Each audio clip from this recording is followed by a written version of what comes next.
The first spark of this whole ordeal started when HOA Karen filed a complaint, claiming my dog somehow broke the so-called community rules. She strutted around like she was the enforcer of the entire neighborhood, pointing at every little thing she didn't like, and this time, her target was my service dog.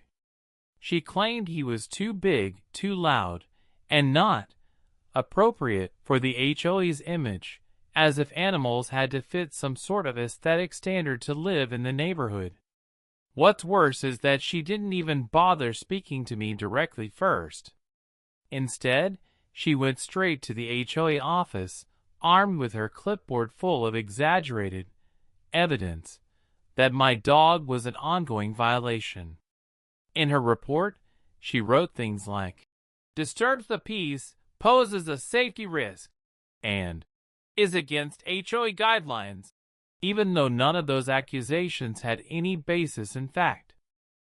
My dog is calm, trained, and more disciplined than most of the people on the board itself, yet she made him sound like some wild beast terrorizing the community. The audacity of it all was unreal, and the way she filed it with such confidence made it clear this wasn't about rules, it was about control. She made sure to spread the word around to the neighbors, whispering that I was going to lose the dog because rules are rules. She thrived on the drama, almost enjoying the attention as if she had single-handedly uncovered some huge scandal. But the truth is, she never even asked what role my dog played in my life. She didn't ask if he was trained, if he had a purpose, or if he had legal protections. To her, all that mattered was flexing her position as the self-appointed guardian of HOA regulations. That complaint she filed wasn't just a piece of paper. It was her way of testing her power and daring me to challenge it. She thought I would cave the moment she waved those made-up violations in my face, because that's what most people in the neighborhood had always done. No one ever questioned her authority, and that pattern of submission fed her ego until she believed she was untouchable. What Karen didn't realize, however, was that this wasn't just some petty argument about lawn height or mailbox color. She had stepped into territory governed by federal law, and by turning my service dog into her personal target, she unknowingly set the stage for a battle she could never actually win. The second stage of Karen's crusade was when she decided to escalate her complaint into threats. Instead of waiting for the board to deliberate, she took it upon herself to deliver me a letter demanding that I remove my dog from the property immediately or face fines that could stack up by the day. The letter was dripping with the usual HOA language, phrases like non-compliance, community harmony, and violation of bylaws. But the intent was crystal clear. She wanted me to feel cornered, intimidated, and powerless. The fines she listed weren't small either. She suggested hundreds of dollars per week, as though money could force me into giving up a companion who wasn't just a pet, but someone who quite literally helped me function daily. She even threw in the threat of legal escalation, claiming that if I refused to comply, the HOA could pursue legal remedies to remove the animal entirely. That kind of arrogance was typical of Karen, someone who believed that throwing around empty threats would be enough to get her way. She didn't stop at the letter.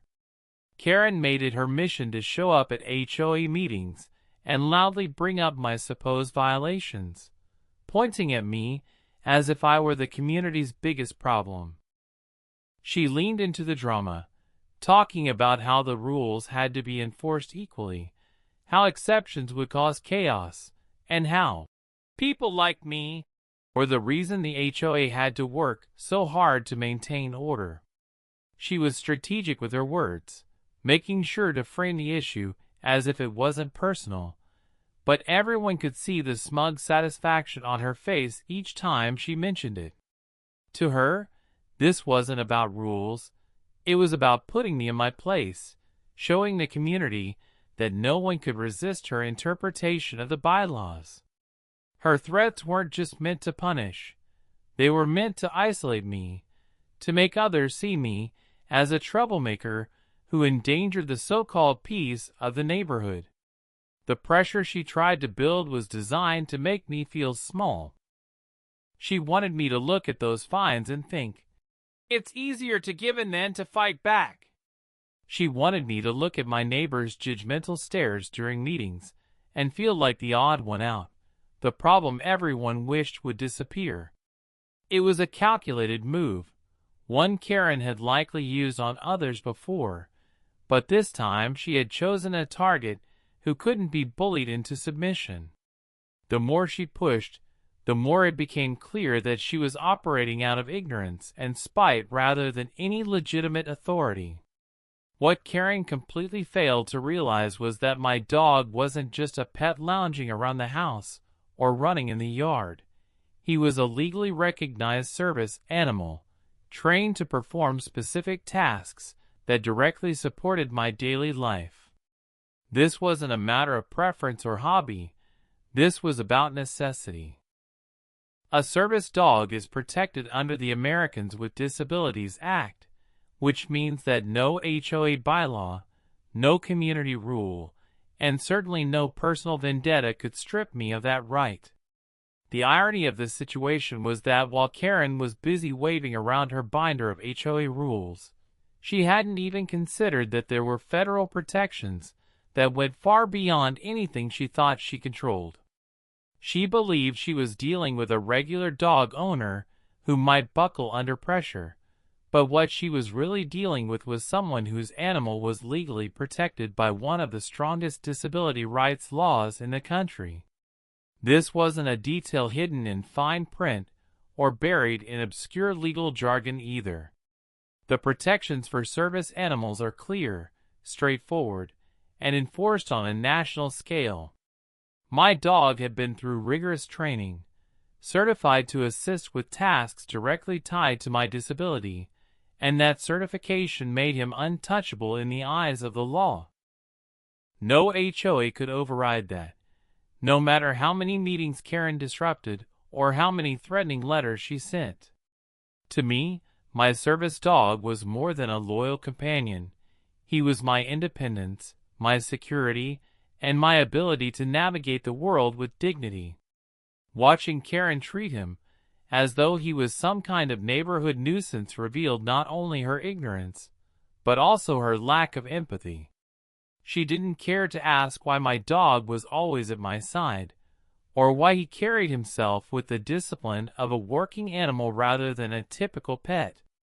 Her tunnel vision was focused on control, and in her rush to enforce rules, she exposed just how little she understood about the law. The best part was that this ignorance wasn't just an oversight, it was a mistake that would unravel her entire plan. By targeting a service animal, Karen had unknowingly moved her fight into territory where she had no power. While she may have thought the HOA bylaws gave her leverage, federal law was standing like a wall between her and the outcome she wanted. Every accusation she threw at me only highlighted how unprepared she was to deal with the reality that service animals are not optional, they are essential, and the rights protecting them are far stronger than any neighborhood guideline she thought she could twist to her advantage. When Karen's threats reached their peak, I decided it was time to stop entertaining her power trip and bring out the facts that would shut her down completely. I gathered the official documents that outline my rights under the Americans with Disabilities Act, including specific passages that detail how service animals are to be treated under federal law. These weren't vague summaries or internet articles. These were direct, legally binding guidelines that no HOA, no matter how overzealous, could override. I highlighted the sections that explained how service animals cannot be banned, cannot be restricted by arbitrary community rules, and cannot be penalized with fines or threats of removal. With everything neatly organized, I presented them to the HOA board in black and white, leaving no room for interpretation or manipulation. The moment those documents were placed on the table, the air in the room shifted, because what had seemed like a neighborhood dispute was now backed by federal authority that Karen could not dispute. I calmly explained that my dog wasn't just trained for companionship, but specifically for tasks related to my disability. I described how he helped me in daily functions, how he was recognized as a working animal rather than a pet, and how denying him access would not only be an act of discrimination, but also a direct violation of federal law. Every word was supported by the ADA itself, not just my opinion.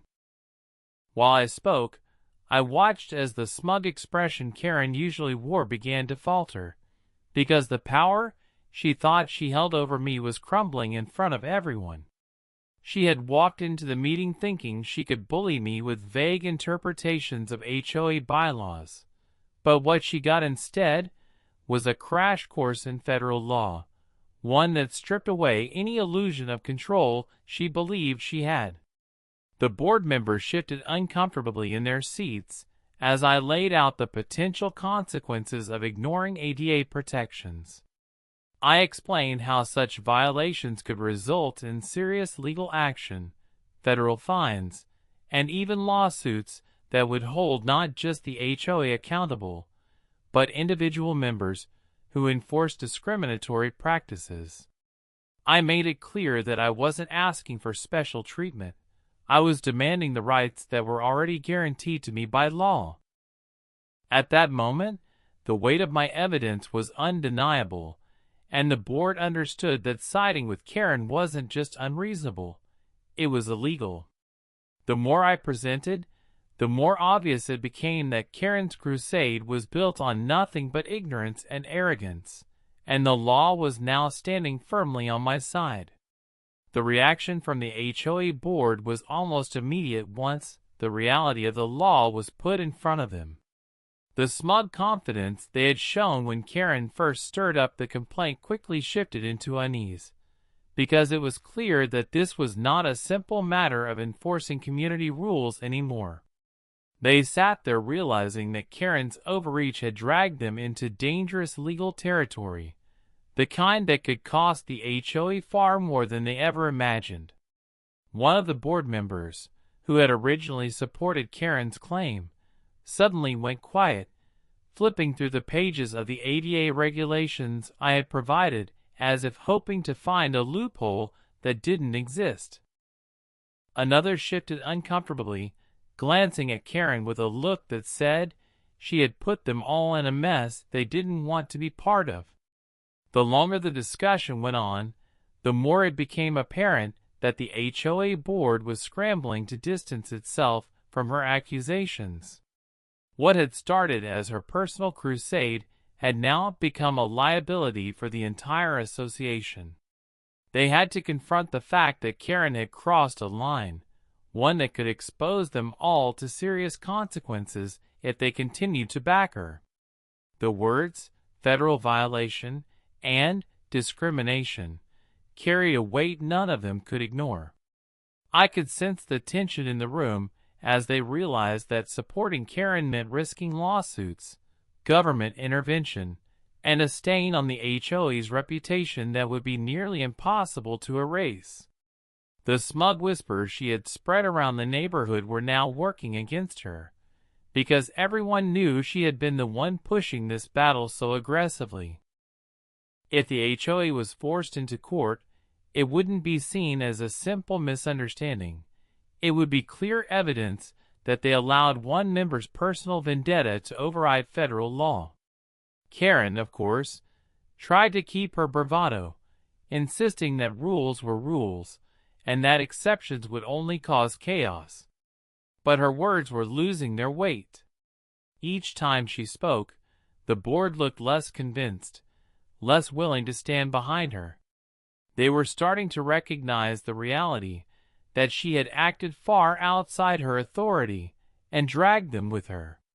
What she thought would be her moment of triumph, forcing me to bow down to her interpretation of the bylaws, was unraveling in real time, and instead of watching me lose my dog, the board was beginning to understand that it was Karen who had put them all at risk with her reckless actions.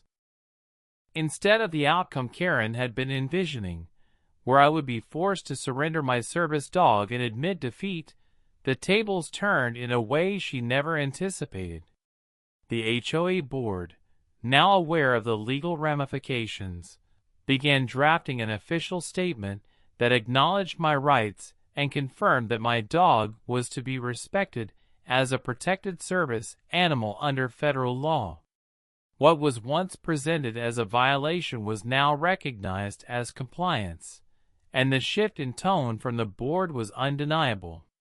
They spoke with careful words, choosing every sentence to distance themselves from Karen's actions, making it clear that they had no interest in backing her misguided crusade any further. For Karen, this was a crushing blow, because the very people she thought she controlled were now putting up walls between her antics and the HOA's official stance. In the weeks that followed, Karen found herself under more scrutiny than she ever expected. Neighbors who had once tolerated her meddling started to question her motives, whispering about how she had nearly dragged the entire community into a federal lawsuit. The board, wanting to protect its reputation, issued her formal warnings about overstepping her role as a resident and misrepresenting HOA authority. For someone who thrived on being seen as the enforcer, the loss of credibility was devastating. She had tried to wield power she didn't have, and instead of tightening her grip on the community, she found it slipping away as people realized how reckless she truly was. Meanwhile, my position in the neighborhood was stronger than ever. Not only was my service dog protected, but I had demonstrated that knowledge and persistence could stand up to intimidation. The community saw the difference between Karen's baseless threats and the weight of actual law, and that contrast left her exposed. The very rules she had tried to twist into weapons were now being used to limit her behavior, because the board could not risk letting her spark another conflict with such high stakes. What had begun as her attempt to isolate me ended up isolating her instead, cutting her off from the authority and influence she had always relied on to get her way. The lesson became clear to everyone watching. When someone tries to abuse power without understanding the limits of it, eventually that abuse circles back and becomes their downfall.